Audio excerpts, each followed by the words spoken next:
The conflict began quietly, the way many HOA disputes do, with a notice taped to a bulletin board near the entrance. It announced a temporary closure of the side ramp due to maintenance concerns. For most residents, it was a minor inconvenience. For Mrs. Alvarez, who relied on a wheelchair after a stroke, it felt like a door had been slammed shut.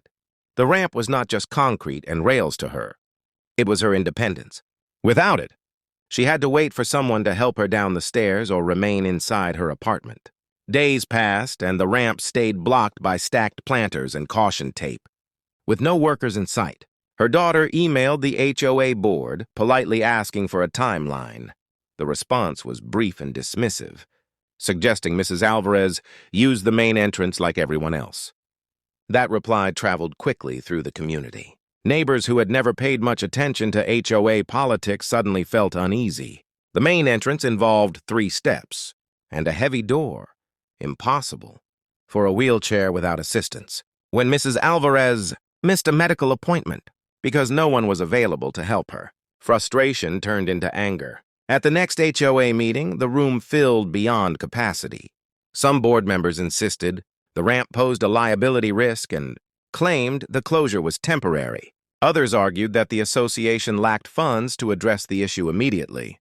Residents pushed back, pointing out that the ramp had been safe for years and that blocking it without an alternative violated both common decency and disability access laws.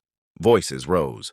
Accusations flew about favoritism, poor planning, and indifference toward vulnerable residents. One board member suggested that accommodations were special treatment, a comment that drew gasps and sharp rebukes. The conflict was no longer about concrete and railings.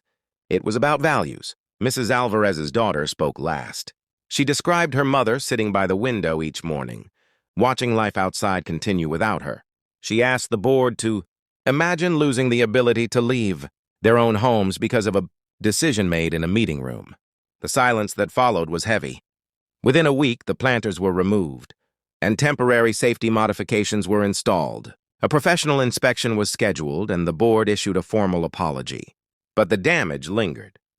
Trust had been shaken, and residents began questioning what the HOA truly stood for. The blocked ramp had exposed more than an access problem. It revealed how quickly convenience could outweigh compassion, and how fiercely a community would react when one of its own was left behind.